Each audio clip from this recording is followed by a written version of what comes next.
Performance is your output. Politics is your positioning. Have you ever worked twice as hard as everybody else, hit every target, and still watch someone else get promoted? What if I told you in a lot of companies, performance is what actually gets you hired, but politics, it's what gets you paid? And here's the uncomfortable question.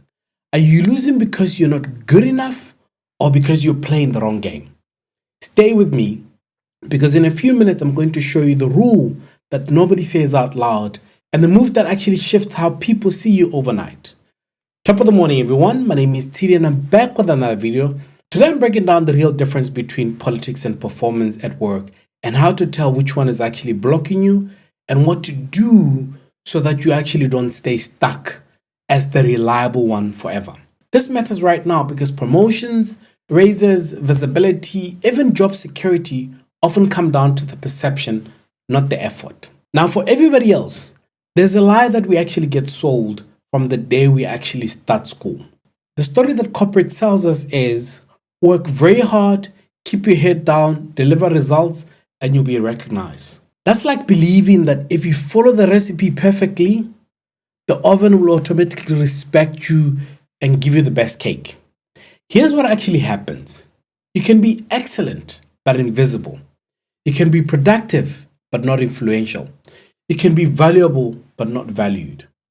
And the people who actually rise the fastest usually aren't the best workers. They are best at being seen as the best workers. Now, a quick check-in, guys. Have you ever been described as the following? Oh, Tiri's so dependable. Such a hard worker. We don't actually know what we'll do without you. There is nothing wrong with being described like that. It sounds like praises, but it's actually sometimes a professional trap because it often means please keep doing the work that you're doing while someone else gets the credit. In a second, I'll show you the first sign that performance alone isn't enough for your workplace. Because once you can actually spot the pattern, you'll actually stop taking it personally and you'll start moving very strategically. Now, I must clear this out, guys. Politics isn't what you think. Let's clean this up for a lot of people. When people say office politics, they often actually picture, gossip, backstabbing, fake smiles, and someone named Trevor who actually keeps circling back. I'll circle back to that topic. But politics in most workplaces is simply this: how decisions get made when spreadsheets are not in the room. Politics is about influence. Politics is relationships.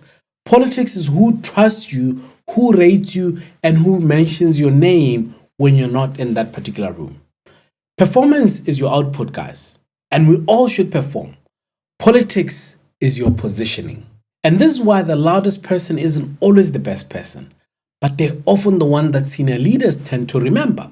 And here's the brutal corporate truth.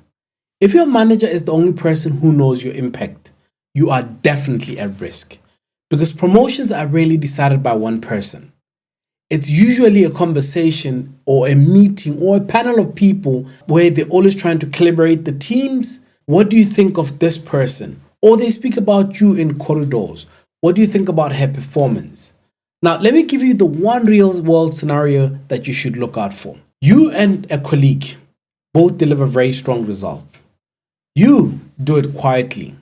They do it loudly with updates and visibility and stakeholder relationships and talking to this one and asking these questions. When the promotion conversation happens, leadership doesn't say who worked the hardest. They say who feels ready, who seems very strategic, who can represent the team the way we want them to represent it. If they don't have enough mental evidence of you, your hard work doesn't magically appear like a PowerPoint slide. So, what's the hardest part of your career growth so far?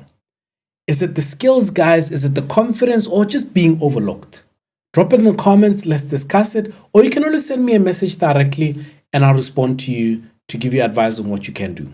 Now that we know what politics actually is, let's talk about the most painful part, the difference between being good at your job and being promotable. This is where people normally get confused, guys, because you can be a top performer and still not be the top choice. Why? Because companies don't promote based on effort. They promote based on risk and optics. And before you come for me, let me explain. When they promote somebody, they're not just only rewarding them, they're making a bet. And leadership normally asks a very simple question: can this person handle pressure? Will they represent us very well? Do stakeholders already respect them? Do we trust their judgment? Are they safe to put in a bigger room? And these are questions that they tend to ask. And you've seen in some of the job interviews where you actually interviewed for promotion, these questions coming up. And now here's the problem. If your brand at work is the one who gets things done, leadership may actually love you because you get things done. But they might not see you as a leader because you might not be able to influence enough. Because leadership visibility often comes from, one, presenting, influencing across teams, handling conflict, making decisions with incomplete informations, and being in the right conversations at the right time. And if you are not in those conversations, you're not even in the running. They might bring you to a job interview just so that they can say we've met with you, but they're not going to promote you.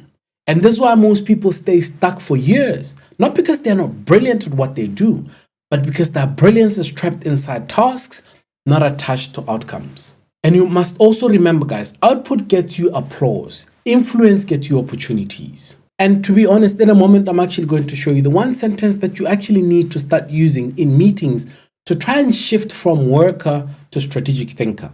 It sounds simple, but it actually makes a huge difference in those conversations. But first, you need to actually recognize 3 signs that your workplace rewards politics more than performance. And here's the first sign. Promotions feel very random.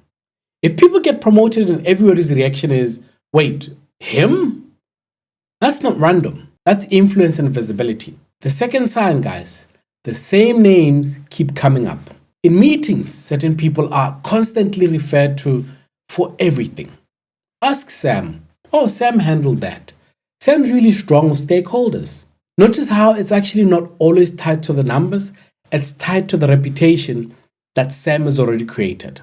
Sign number 3, work doesn't equal credit. If you're doing major work and someone else is actually presenting it, or summarizing it, or being thanked for it, you are definitely in the danger zone of never being promoted. And listen, I'm not saying become fake. I'm saying stop being naive. Because corporate is not school. There's no fair marking scheme. There's no teacher going, well done, Sidi. I noticed your effort. Here's a B for it. Sometimes the teacher even left the building and Trevor is in charge.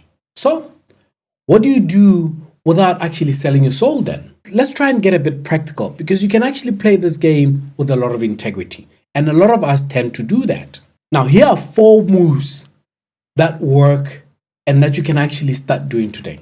The first move is stop reporting tasks and start reporting outcomes. Instead of saying, oh, I finished that report, say something like, I finished the report and it actually reduced the turnaround time by 20%. Notice how that is very different. One is just reporting the task, the other one is reporting the outcome. Link your work to the business impact. And that's leadership language. That's when we're now in the big kahunas table. Move number 2, borrow visibility. If leadership isn't seeing you, building relationships with people who already have access is the right move to go. This can be as simple as, reaching out to somebody and saying, hey, I'd love to understand what actually success looks like from your perspective. What matters most for you in this quarter? You're not kissing up. You're learning the scorecard or you're learning the scoreboard. And then move number 3, own your narrative in meetings. Remember, giving somebody the presentation to present for you is not doing you any favor. And here's the sentence that I actually promised a bit earlier. Every time you do a contribution, always end the sentence with, the reason this matters is. For example, I think we should actually try and automate this step.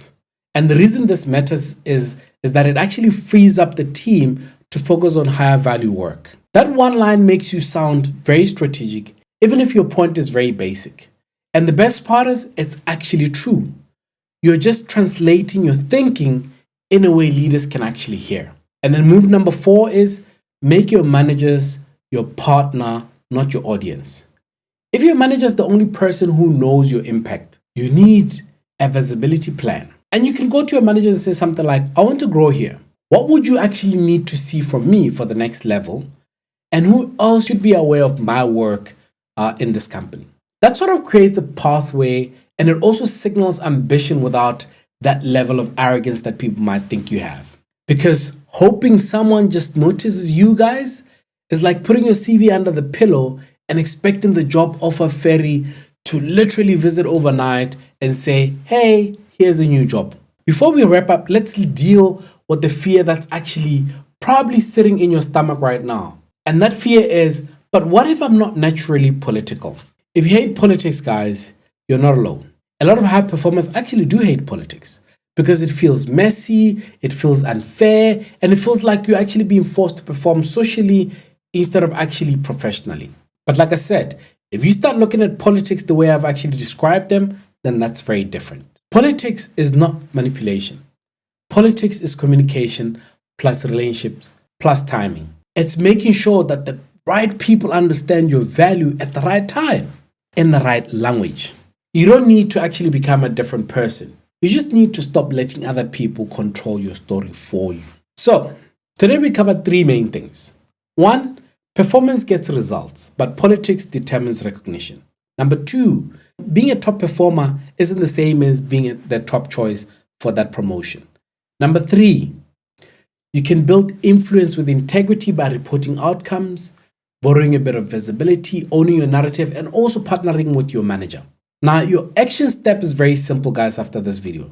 Before your next meeting, pick one project that you're actually working on and write one sentence that starts with, the reason this matters is, then say it out loud and explain why it matters. See what will change after that. And tell me in the comments, which one of these do you struggle with the most? Is it visibility, confidence, or just navigating workplace relationships? And you cannot sit back and say you're not going to play politics because you'll be left behind.